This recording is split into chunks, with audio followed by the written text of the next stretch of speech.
그날에 모압이 이스라엘 수하에 굴복함에 그 땅이 80년 동안 평온하였더라. 아멘, 아멘. 자리에 앉겠습니다. 여러분, 우리는 지금 계속해서 사사기, 평범한 사람들의 비범한 이야기라는 소주제를 가지고 말씀을 나누고 있습니다. 근데 여러분, 우리가 오늘 읽은 이 에훗에 대한 이야기도 여러분이 잘 알고 있는 것처럼 사사기의 플롯을 그대로 따라가고 있어요. 범죄하고 회개하며 사사가 일어나고 노임을 당하고, 또 범죄하고 회개하고 사사가 일어나고 노임을 당하고. 여러분, 이런 구조 속에서 우리가 자칫 잘못하면 우리의 시선이 어디에 꽂히기 쉽냐면 사사들에게로 꽂히기가 쉽다는 거죠. 하지만 요한복음 20장 31절을 보면 모든 성경에 기록된 목적은 예수 그리스도를 하나님의 아들이신 것으로 믿고 구원을 얻게 하려 함이라. 이게 기록 목적이라고 써 있어요. 다른 말로 하면 사사가 어떤 활동을 했는지가 더 중요한 것이 아니라 그 메시지가 담고 있는 진짜 성경이 우리에게 말하고 싶은 목적이 무엇인지를 깨달아야 한다는 것이에요. 그래서 우리는 1차적으로 표층 구조에 나타나 있는 이야기가 어떤 이야기인지를 한번 살펴볼 것이고요. 그 이야기가 함의하고 있는 심층 구조 속에 있는 하나님의 메시지가 무엇인지를 한번 발견해 가보도록 하겠습니다. 여러분, 오늘 이야기 역시 구원에 대한 이야기예요. 오늘 이야기 역시 구속에 대한 복음의 이야기예요. 그럼 이 이야기가 어떤 구원과 복음을 담고 있는지를 살펴볼 텐데, 오늘 성경 말씀은 이렇게 시작해요. 12절을 보니까 이스라엘 자손이 또 여호와의 목전에 악을 행하니라. 이스라엘 자손이 여호와의 목전에서 악을 행함으로. 여러분, 반복되어 나왔다는 건 굉장히 강조하고 있다는 거예요. 성경 언어상 비교급이 존재하지 않습니다. good, better, best라는 비교급이 존재하지 않아요. 언어 특성상. 그래서 강조하고 싶을 때는 이렇게 2번 혹은 3번 반복하면서 강조하고 있는 것이니까, 지금 12절과 나타난 13절을 보면 이스라엘 백성이 하나님의 목전에 하나님 앞에 범죄하고 있다는 것이에요. 근데 이게 그냥 이렇게 쉽게 넘어갈 수 있지 않은 이유가 뭐냐면, 범죄가 어떤 대상으로 하고 있느냐가 중요해요. 하나님 앞에, 하나님에게 범죄하고 있다는 것이죠. 이렇게 한번 설명해 볼게요. 여러분, 제 아이들이 저와 함께 놀자는 신호와 사인으로, 저는 정말 싫은데 지금도 불쑥불쑥 저에게 하는 짓거리가 뭐냐면, 집에 가가지고 이제 막 힘들어서 옷 벗고, 이제 벗고 난 다음에 양말을 벗으려고 이렇게 양말을 벗으려고 하는 순간에 뒤에서 똥침을 빡 찌르는데, 여러분, 어떤 날은요 정확하게, 여러분 이거 혹시 의학계에 이거 정확히 들어가면 이렇게 충격받아서 죽는다는 그런 보고 없나요?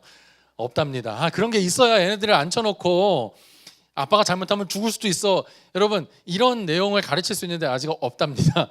정말 여러분, 진짜 어떤 날은 손가락이 들어오는 것 같아.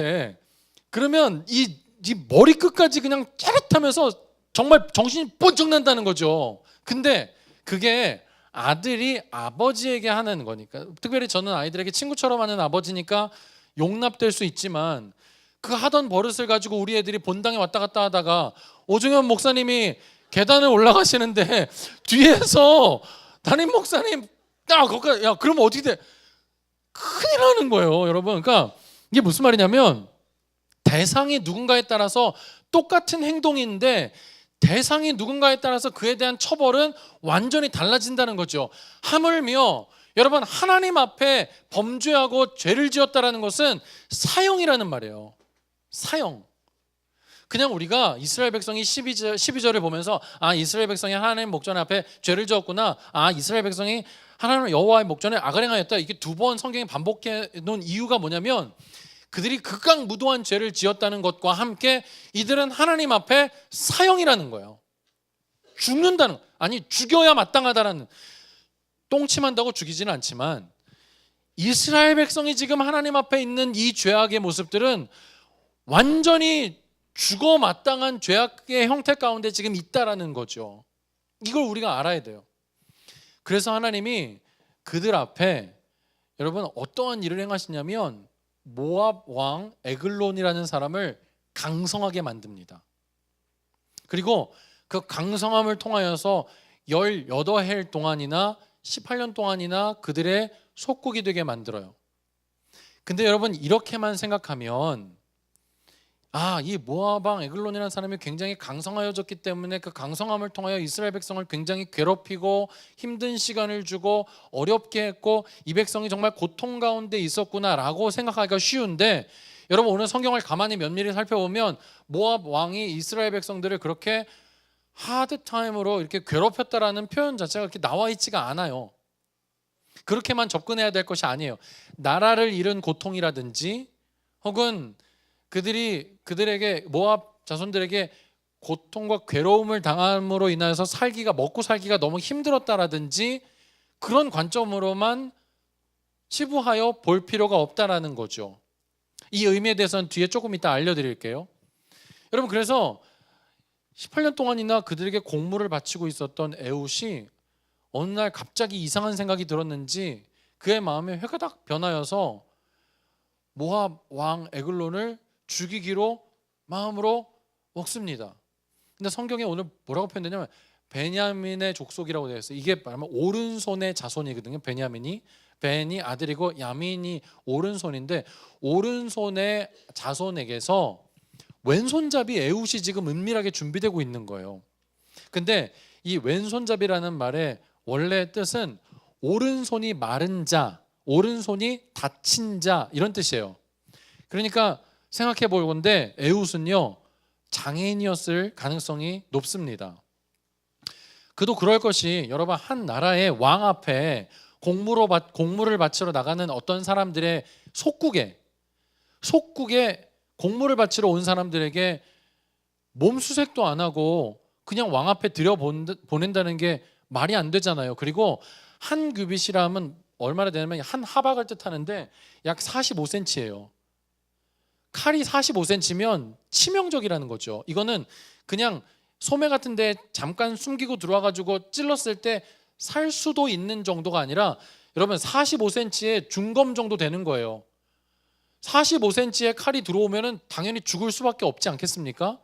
근데 그런 몸수색도 없이 왕 앞에 에훗을 드렸다라는 것은 누가 보아도 왕에게 위해가 되지 않는 그런 볼품없는 사람이라는 것이 에훗입니다라고 지금 성경은 우리에게 말해주고 있는 것이죠.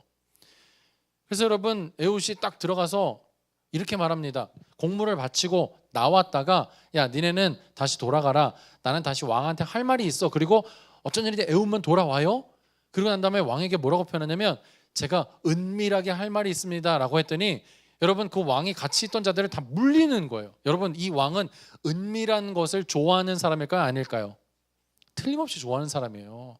은밀한 걸 좋아하는 사람이에요. 그리고 난 다음에 성경에 뭐라고 표현되어 있냐면 비둔하다라는 표현이 되어 있어요. 에글론에 대해서 17절에 보니까 에글론은 매우 비둔한 자였더라. 살이 굉장히 많을지는 우리가 쉽게 생각해도 탐욕과 인간의 가지고 있는 욕심이 철철 떨어지는 그런 사람이라고 상상하고 생각해 볼 수 있다는 것이죠.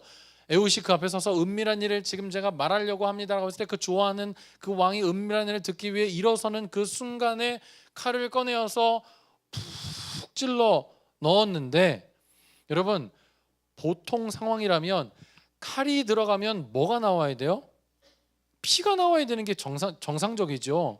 근데 오늘 특별히 칼을 푹 찔렀는데 뭐가 엉겼더라? 기름이 엉겼더라라고 표현되어 있어요. 여러분의 눈에는 이게 아무렇지도 않게 보이지만 제 눈에는 이런 것들이 전부 다 이상하게 보여요. 오늘 에훗의 이야기는 사실 처음부터 끝까지 굉장히 이상한 표현들이 굉장히 많아요. 오른손의 아들, 오른손의 자손인데 왼손잡이가 나오고 칼을 푹 찔러 넣었는데 피가 나오는 게 아니라 기름이 새 나오고 더더군다나 한국말에는 번역이 안 됐는데 원어로 보자면 기름이 엉겼더라라는 그 말 뒤에 배설물을 쏟았더라라는 표현이 되어 있어요. 그래서 여러분 냄새가 나니까 20절에 보니까 신하들이 뭐라고 표현하냐면 이렇게 표현되고 있어요. 24절에 에훗이 나간 후에 왕의 신하들이 들어와서 다락문들이 잠겼음을 보고 이르되 왕이 분명히 서늘한 방에서 그의 뭘 하신다? 발을 가리우신다라는 표현되어 있죠. 좋은 성경은 여기 번호가 써 있고 풋노트가 되어 있어서 그 풋노트의 밑으로 내려가면 이렇게 표현되어 있습니다. 용변을 보신다. 이것도 언어적으로 풀어가자면 왜 발이라는 상징하는 부분이 배설물과 같다라는 것을 여러분에게 표현할 수 있지만 그냥 그렇게 여러분 좀 받아들이세요. 용변 발을 가리운다. 이 사람들이 생각할 때 이 발이라는 단어가 배설물과 죄악된 모습들을 상징하는 인간의 탐욕과 드러난 하체를 상징하는 모습으로 발이라는 단어를 썼어요. 그래서 그게 유구히 내려오며 예수님이 제자들의 발을 씻기신 거예요. 머리와 손과 몸을 씻기는 게 아니라 발을 씻기시는 거고, 그 발을 씻기시는 예수님의 그 사건이 어떤 면에서는 구원과 구속의 사건이라는 것을 함의하고 있다는 것이 성경이 우리에게 말하여 주고 있는 내용이에요. 어쨌든 오늘은 그 내용이 본론이 아니니까 발을 가리우시는 중이구나라고 생각하는 이유는 뭐냐면, 왕이 배설물을 쏟았기 때문에 그 냄새로 인하여서 신하들은 용변을 보고 있다라고 생각해서 오랫동안 문을 열지 않았어요. 당연히 그때 에웃은 도망갈 수 있었고, 그 시간이 길어지면 길어질수록 에글론의 심장 박동은 천천히 느려지며 죽어가고 있었겠죠. 여러분, 이 이야기가 단순히 우리가 하나님의 손에 붙들림 바 되었을 때 에웃과 같은 평범한 사람이 이 민족과 역사, 민족을 다시 구원케 되어지는 비범한 사람으로 변화될 것입니다라는 메시지를 담고 있는 걸까요? 그렇다라고 한다면 이 메시지를 통하여서 우리가 받아야 될 성경적인 교훈과 은혜가 우리도 하나님의 손에 붙들림 바 되어 에웃처럼 됩시다. 여러분, 이런 메시지일까요? 하나님, 우리도 에웃처럼 만들어주세요. 이런 메시지일까요? 하나님, 저는 지금 지극히 평범하지만, 우리 다 그렇게 생각하잖아요. 혹시 여기 목사님 저는 이미 비범합니다, 그렇게 생각하는 사람 있나요? 혹시 마음에 딱 손을 얹고 제가 아무리 저를 생각해봐도 저는 굉장히 비범한 것 같아요. 근데 이런 거는 달라요. 저는 굉장히 또라이예요. 이런 사람들은 많이 있을지 몰라도 저는 굉장히 비범한 것 같아요. 이런 사람 있습니까? 아니에요. 우리 모두는 다 어찌 생각하면 거대한 역사의 그 물줄기 가운데 그 누구도 알아주지 않는 그냥 이렇게 살아가다가 역사 속으로 들어가는 평범한 사람이라고 생각할 수 있다는 것이죠. 그런 우리의 평범함을 하나님 비범함으로 좀 바꾸어 주십시오 라고 바라며 성경책을 보는 것이 이 에훗 사건이 담고 있는 메시지일까요? 아니요, 정반대로 그렇게 생각하는 것이 바로 죄의 끝판이다라고 성경은 우리에게 고발하는 것 같아요. 우리의 마음속에 우리의 어떤 것들을 변화시켜 그 나타나지는 결실과 열매를 통하여 하나님께 영광 돌리겠다라고 말하는 소위 그 표현 속에는 하나님의 손에 붙들림 바 되어 내가 에웃처럼 하나님의 영광을 드러내고 싶습니다라고 말하는 그 표현 속에는 정직하게 표현하건대 내가 이 땅 가운데 드러나고 내가 이 땅 가운데 성공하는 일 가운데 하나님의 손에 붙들리는 것이 필요하다라고 한다면 나는 기꺼이 하나님의 손에 붙들림 바 되는 것처럼 살아갈 수 있습니다라는 것이 우리 마음 저 심연의 끝자락에 남아있다라는 것이에요. 좀 더 쉽게 표현하면 우리는 비범한 이야기를 쓰기 위해서 하나님을 수단화하고 도구화한다라는 것이죠. 그게 진짜 하나님이 싫어하는 죄예요. 그게 진짜 하나님이 싫어하는 악의 근원된 모습이에요. 그게 진짜 하나님이 정말 혐오스럽고 냄새나게 생각하는 우상 숭배의 마음이라는 거예요. 이스라엘 백성이 가지고 있었던 하나님의 목전에 하나님 앞에서 하나님을 향하여 지었던 죄가 바로 이런 죄였습니다. 이들은 하나님만으로 만족하지 않고 자기 자신의 삶과 인생 가운데 더 낳고 성공하고 싶고 더 뭔가를 채우고 싶었어요. 그래서 하나님보다 더 채워지는 어떤 것들을 따라 살기 시작했다라는 것이죠. 그게 원래 이들의 모습이었어요. 여러분, 에웃처럼 기습작전을 피며 하나님이 원하는 대적을 죽이는 이런 비열한 이야기, 졸렬한 이야기가 하나님의 역사를 나타내는 일과는 좀 어울리지 않는다는 생각하지 않습니까? 여러분, 하나님이 어떤 분인데 이런 기습작전과 같은 이런 모습을 통하여서 당신의 일을 나타내고자 한다라고, 여러분, 그게 우리의 메시지라고 생각하면 큰 오산이에요. 그래서 오늘은 이 스토리가 담고 있는 내용이 무엇인지 한층 더 깊이 한번 들어가 보도록 하십시다. 이스라엘 백성에게 하나님이요, 이들의 죄악상을 바라보며 이들의 모습을 스스로가 깨닫기를 원하셨어요. 이게 죄의 기원이에요. 이렇게 생각해 볼게요. 여러분, 사사가 다스리는 동안에는 이들이 평안하였는데 평안하였던 그들의 마음 가운데는 여전히 죄가 없었을까요? 그들은 사사가 다스리는 그 평온한 시간 가운데에는 죄인으로 살아가는 것이 아니라 의인으로 살았던 것일까요? 죄의 가능성들이 그들 마음 가운데 여전히 도사리고 있었지만 누가 있었어요? 사사가 있었어요. 누가 있었어요? 하나님의 말씀과 하나님을 전하는 증거하는 사사가 있었어요. 그래서 그 죄가 발현되지 못하였지만 그들의 마음 가운데는 이미 여전히 죄의 모습이 남겨져 있었다라는 것이죠. 근데 사사가 죽자 그들 속에 있었던 죄된 본성들이 드러나기 시작하는 거예요. 나타나기 시작하는 거예요. 그래서 그 그림 언어로 담고 있는 게 뭐냐면 암몬이라는 족속과 아말렉이라는 족속 자체가 어디에서부터 발현된 족속이냐면 이스라엘에서부터 나온 족속들이에요.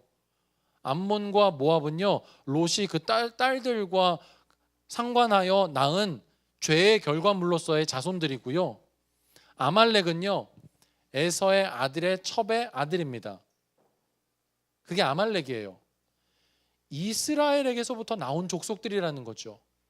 이로 비교하여 유추해 보건대 진짜 죄는 뭐냐면 여러분, 우리 속에서부터 발현되어지는 죄인이기 때문에 나올 수밖에 없는 죄된 모습들이 진짜 죄예요. 말씀드린 것처럼 하나님 외에 다른 것으로 나를 채우고 하나님을 내 주인으로서가 아니라 이용해 먹는 수단으로서, 더 나아가서는 내가 하나님께 영광 돌리겠습니다라는 그 표현 아래에서 내가 잘 되고 내가 성공하고 내가 돈 많이 벌고 내가 인정받는 삶으로 살아가고자 하는 그 하나님 것 외에 다른 것으로 채워져 있는 내 마음이 진짜 죄예요. 진짜 죄.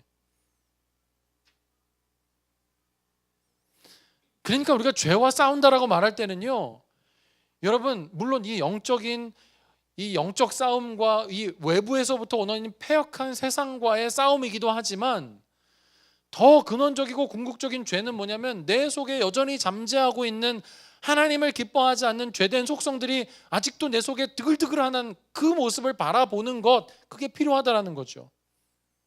여러분, 다윗의 예를 한번 들어볼게요. 다윗이 밧세바를 강간하기 전까지는요, 성경의 플롯이 어떻게 되냐면 승승장구하며 올라가요. 그러다가 다윗이 밧세바를 강간하는 그 사건 이후로 다윗의 일생과 가문은 계속해서 하강곡선을 그리며 떨어지는 양상을 보입니다. 근데 여러분, 다윗이 하나님의 마음에 합하며 승승장구하는 그때 다윗은 죄인이 아니었나요? 그때 역시도 다윗은 죄인이었어요. 여러분, 다윗이 하나님 앞에 있는 그 모습, 물론 하나님이 기뻐하시는 동행하시는 모습이 있었지만 승승장구해가는 그 모습 역시도 죄인의 모습이었어요. 하나님은요, 그런 승리와 다윗에 통한 나타나지는 그 부산물과 전리품들과 이런 것들로 영광 받으시는 분이 아니라는 거예요. 그래서 다윗이 시편 51편에 뭐라고 기술했냐면 이렇게 기술합니다. 하나님이 원하시는 것, 하나님께서 구하시는 제사는 상한 심령이라. 하나님이시여 상하고 통회하는 마음을 주께서 멸시하지 아니하시리이다.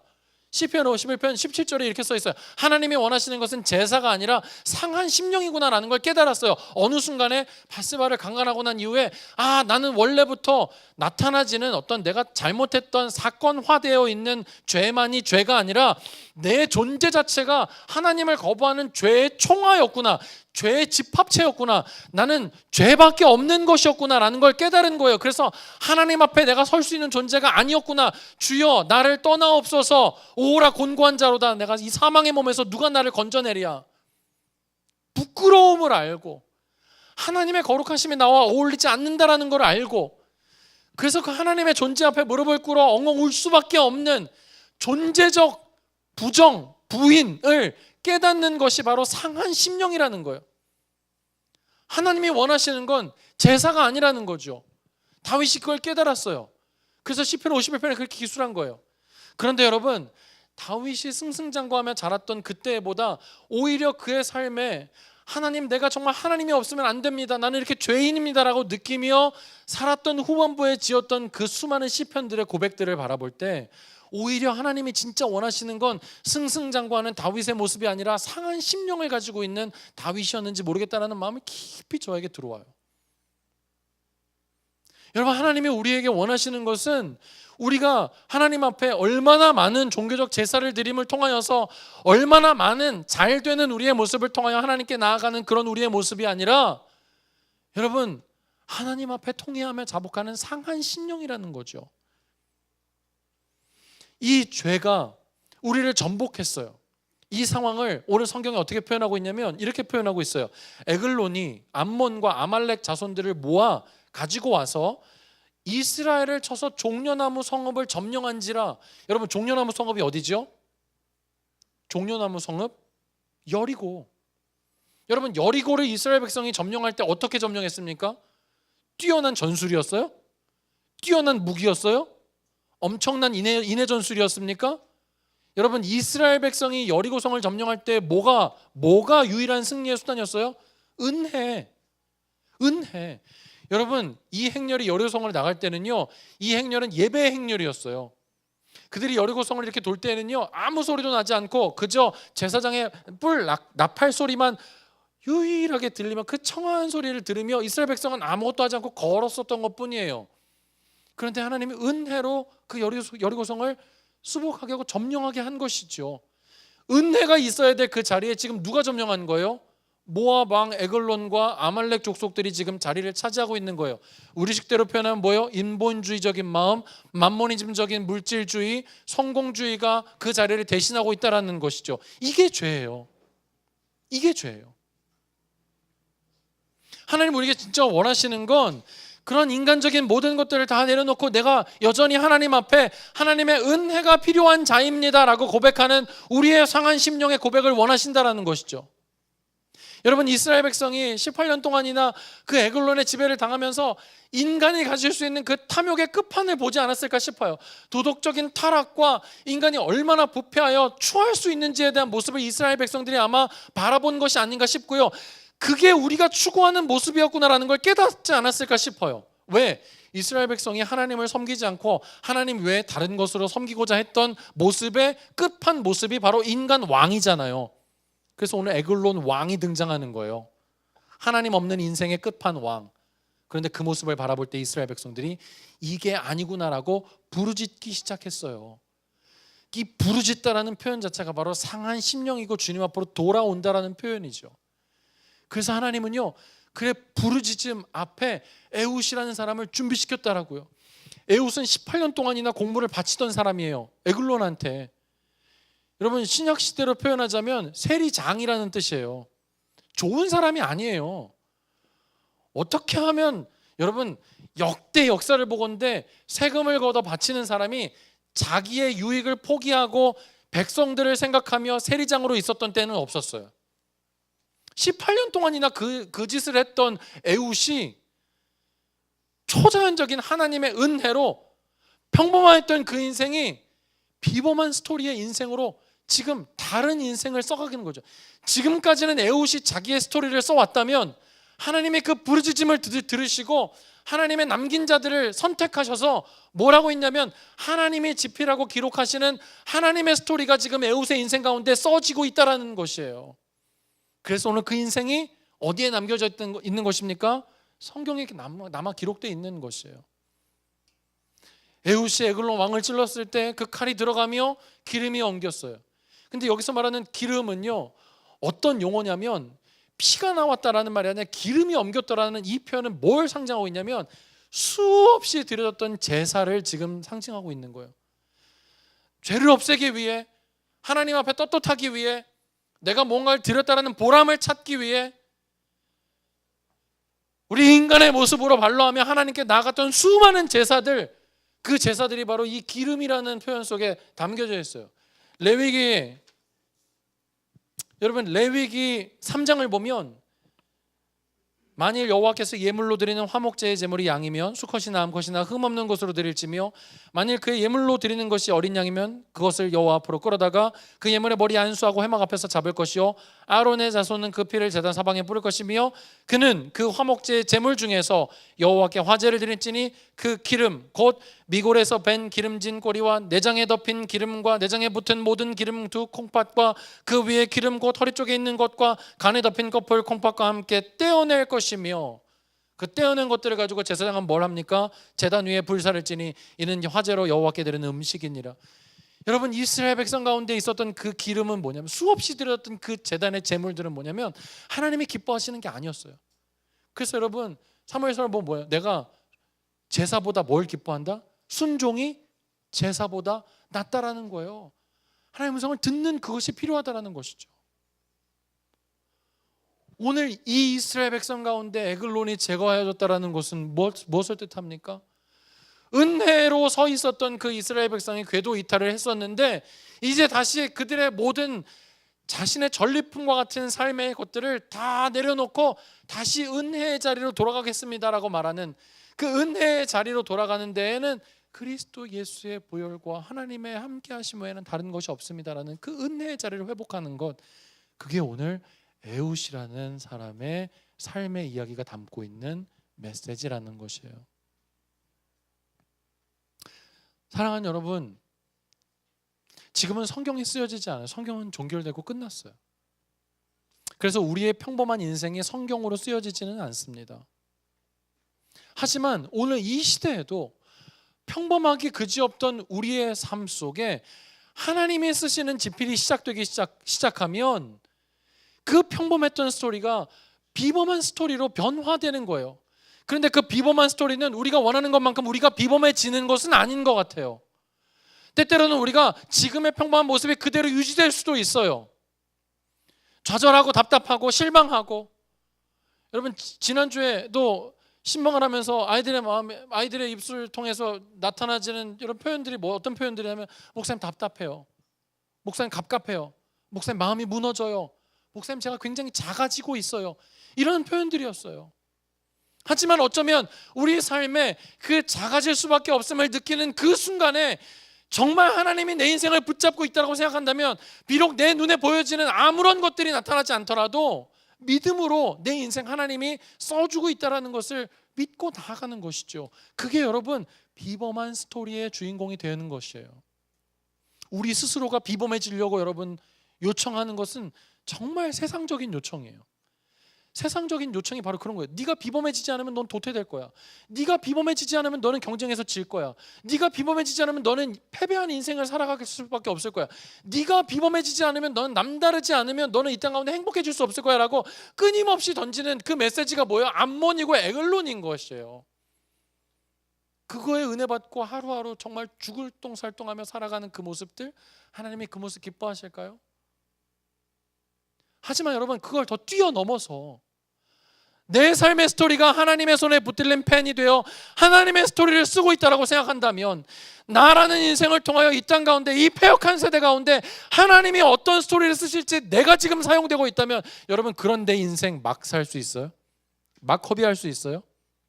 그럴 수 있을 것 같아요? 하나님이 지금 나를 통하여서 이 땅 가운데 하나님이 주시는 메시지를 던지고자 하는 비범한 스토리를 쓰려고 누군가를 찾는데 아무도 없구나라고 한탄해하시고 있다는 생각이 내 마음 가운데 든다면, 여러분 똑같이 주어는 24시간 동안에 나는 아무것도 아니야, 나는 평범하게 계속 이렇게 죽을 수도 있을 것 같아 라고 생각하며 넋 놓고 있을 수 있을 것 같습니까? 그렇지 않더라고요.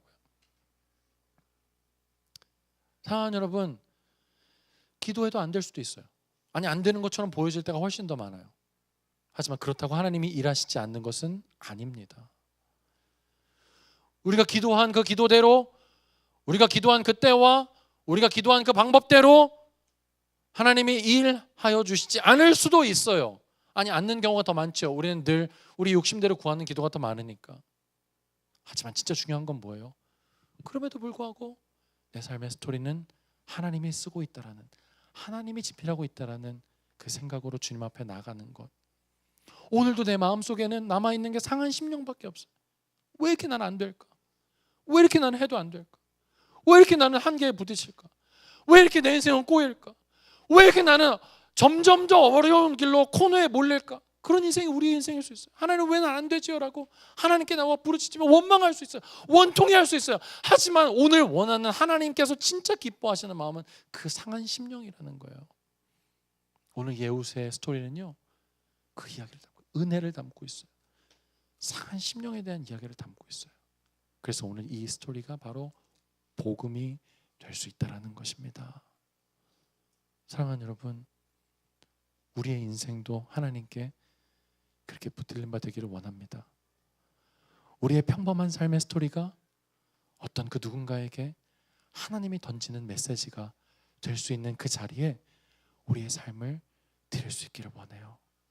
그리할 때 오늘 우리의 삶은 지극히 평범하고, 아니 계속 평범하고, 아니 영원히 평범할지도 몰라요. 하지만 우리의 삶에 던지는 그 메시지는 비범한 하나님의 복음을 담고 있을 것입니다. 여러분, 혹시 대기업 재벌 회장들로 인하여서 여러분 감동받은 적 있어요? 저는 한 번도 없어요.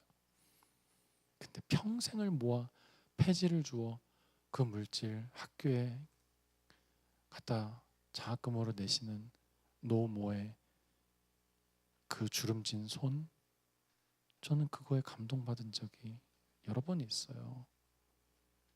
여러분, 하나님 우리를 이 세상에 감동으로 부르셨어요. 성공으로 부르신 게 아니에요. 그렇다고 우리가 성공 못하는 인생, 세상에 소위 말하는 세상에 말하는 그 세상의 성공에 대해서 우리는 전혀 사각지대에 있다? 아니요, 저는 그것까지도 하나님의 손에 맡겨야 된다고 봐요. 오늘 이 시간 에웃의 이야기는 평범했던 그 한 사람의 에웃의 스토리가 하나님의 손에 붙들림 바 되었을 때 비범한 스토리로 바뀌어가고 있다는 것. 우리가 비범한 것이 아니라 우리의 스토리를 쓰실 그 하나님이 비범한 분이시라는 것을 믿고 고백하며 그분을 바라볼 수 있게 되기를 주님의 이름으로 축원드립니다. 아멘. 같이 한번 찬양할까요?